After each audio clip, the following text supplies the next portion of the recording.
You may be seated.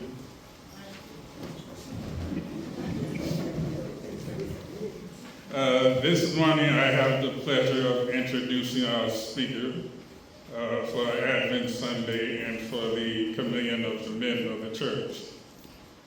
I also want you all to know he is a great young man of many talents. He is a teacher and a student of a few different colleges, and he's still learning. I also would like to let you know that I knew this young man back in middle school. And he told me, now believe this, he told me that I was the reason that he wasn't able to become an acolyte. I told him, no, that wasn't the reason.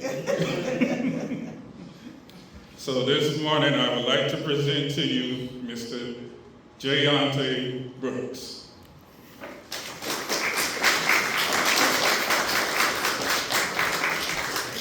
Good morning, everyone. Good morning. And it is true. When I was young, I thought they only chose one acolyte per school. So I thought he was the chosen one, and I wasn't.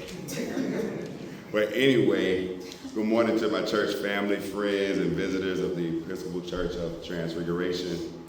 It is with great pleasure that I get the chance to speak with you this morning. Today, I will be talking about how a few men made an everlasting impression on my life. And it stems as far as family, neighbors, teachers, community members, and even church members.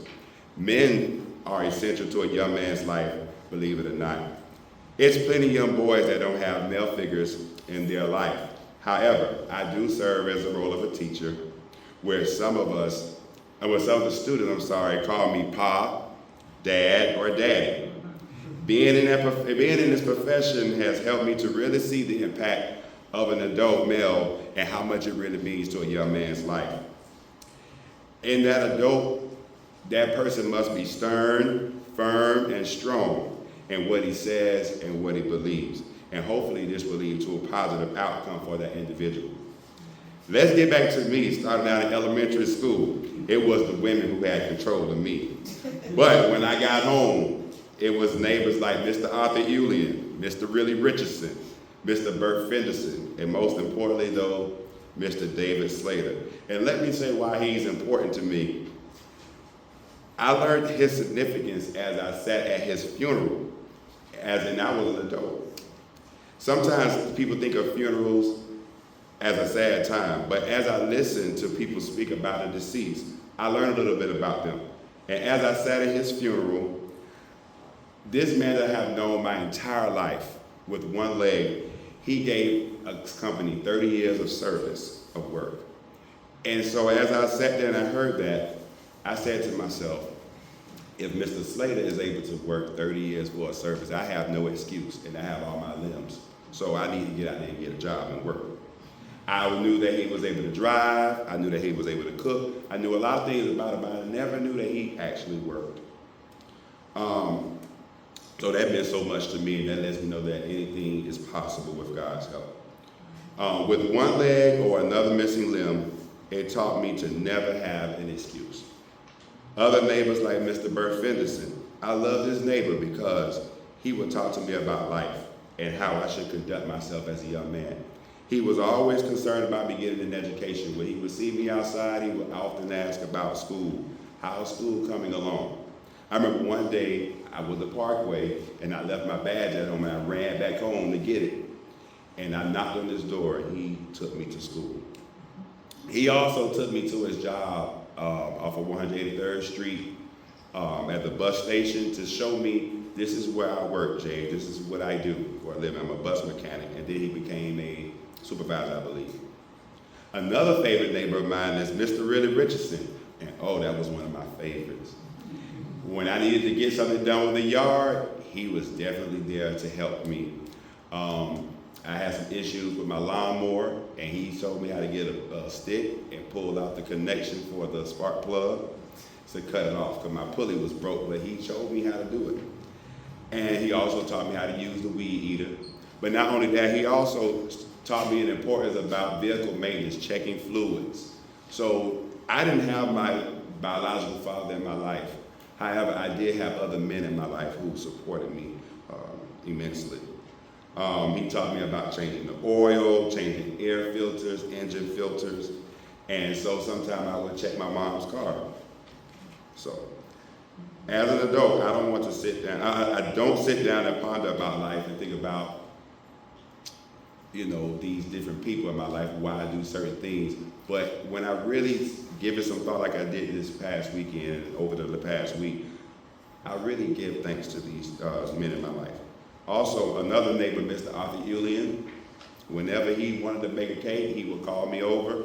Hey, Jay, help me bake this cake. He loved pound cake. And he even gave me a recipe. And I don't know if I have it anymore, but he loved pound cake. And was he a good cook? Excellent cook. And the lights went out after a hurricane, and he came over to my mom's house and said, Paulette, let me use your stove. So we had gas. He didn't have gas. So he used our resources to cook. All right, and then I want to make sure I mention that I also look at my different neighbors in the community, whether they were FPL workers, teachers, whatever that profession may have been, and it let me know that being gainfully employed and making an honest living is really worth it. Now let me talk about family. There were some people in my life that I dearly loved that are no longer here with me. However, I will never forget them. One of my favorites, Uncle CB, Charles Christie.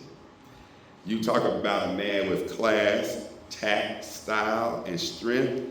That was him. Talking about a man that loves his family. That's him. Care for one another, always was positive, helpful in any way possible, mediated when needed. And this was a great example of what a man should be for a young man.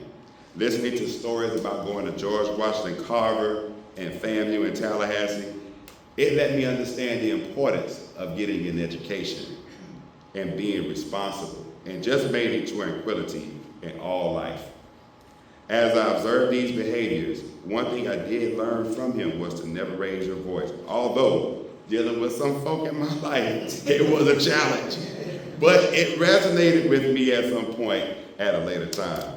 Another family member that I would like to mention that's no longer with me is my Uncle Richard, a man that was about his money and knowing the Bible. I knew I didn't know how to read. I struggled with it. However, he would make me open up the Bible and he would have me read Bible verses, and I would know I'd be messing up those words. And he would say, you read that so beautifully. You read that so beautifully. But we would sit down and we would talk on the phone about that scripture that I read, just to give me some insight. And also it let me know that God is important. You need to have him in your life.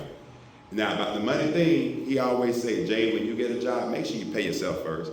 But I was maybe about 10 or 11 years old when it happened.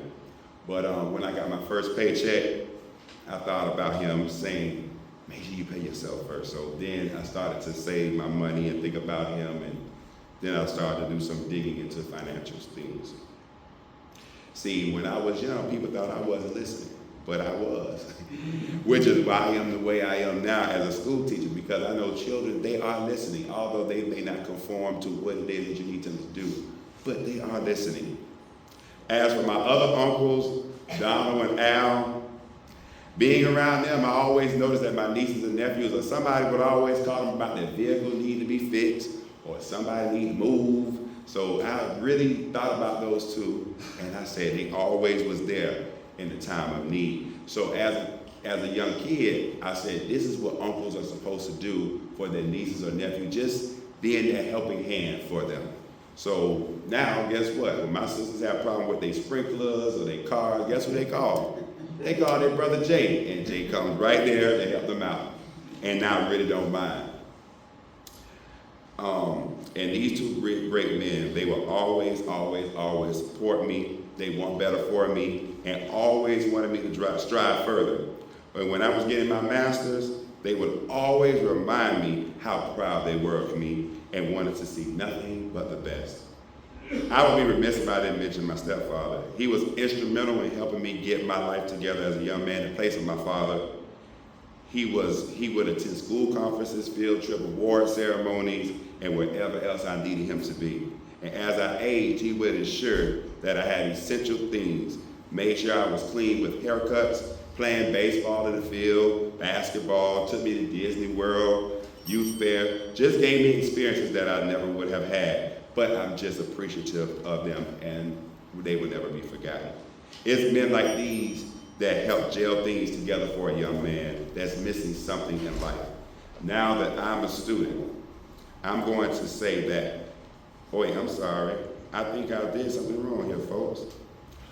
I did not do something wrong.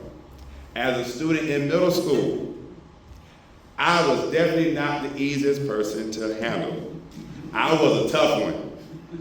But I recall being at Parkway Middle School, and man, this teacher there was named Mr. Norman Saint. Could never forget that man. He made an everlasting impression on my life. And not only that, but he also let me know what teaching was about. Although he did use choice words in the classroom, and I don't use those choice words. But we knew what he meant, and they got the point across. But anyway, one particular incident, I was in the cafeteria, and I was really showing out. And this lady named Miss Scott, God bless her dead. And I actually found out that she's my first cousin, mother-in-law. I didn't know at the time. I just found out this year. Anyway, I'm in there acting up, and she walked over to me. She said, "Boy, stop what you're doing." I said, "No." And I just kept it up. And she said to me, "Boy, I know your mama. You need to stop." I said, "I don't care if you know my mama. Tell her. I don't care." And she said, "Oh, you talking to me like that?" She said, "I know just who to deal with you." And I said, "Who?" And she said, "Mr. Sink," and I got quiet. And she said, "Get on up." And I said, "Well, you know what? I got his class right now." She said, "Even better." So, and I was in this second period class, and we walked right on up there to that room, and she explained what happened. And all I can remember Mr. Saint say, "You in my class, you my student, and you embarrassing me." And he got up and had some talking with me, and we were standing outside of his door, and he had his finger up, and he was just talking, and I was hearing him, and then some spit came out his mouth and went into my eye, and all I remember was I pulled my hand up to wipe my eye, and said, "Why don't you put your hand in your face when I'm talking to you?" I said, "Yeah, but just I don't care about spitting in your eye." It was teachers like those that helped mold me as a young man. And I just want to say thank you to these teachers. Although some may say, you know, that's a little bit too much, he did too much, but you know what? It was just right. It was just enough for me to make sure I was on track. And he wanted to make sure that I made great choices out. You know right from wrong. You know what you should be doing, what you should not be doing. Because in today's world, that could have turned into something different for the both of us. But I do appreciate him, even though we probably could have handled things a little bit better.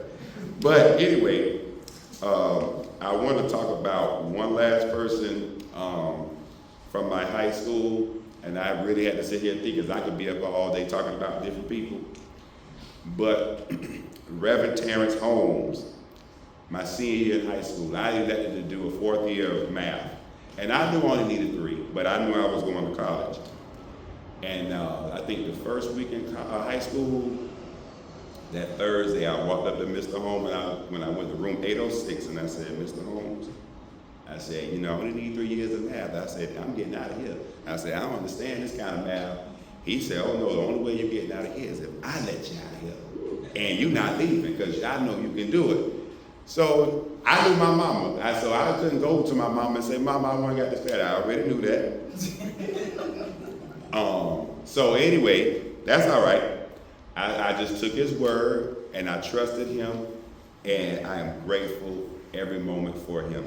Why? Because when I enrolled at Pasco Hernando Community College, my college algebra class was a repeat of his class. So that was the greatest gift he could have ever given to me, and I'm very appreciative of that. And because of him, I was able to complete Calc 1 and reach Calculus 2, and only 10% of Americans actually can get there. So I am very appreciative of him. So as a young man applies what elders want from us, it can save us a lot of grief, pain, and most importantly, TIME, time. And when I think about the goodness of God, I just want to think about certain things that happened in my life but the Lord has literature for each and every one of us. In Psalm 7, it says, do not remember the sins of my youth and my rebellious ways. According to your love, remember me, for you, Lord, are good. Thank God he grants each of us grace and mercy. And I would like to encourage everyone in this room to think about 3 different men that made an impact on your life, and no matter what capacity they have fallen in, and just whisper their names and say, thank you, Lord, and thank you for allowing these men to be in my life. Thank you so much.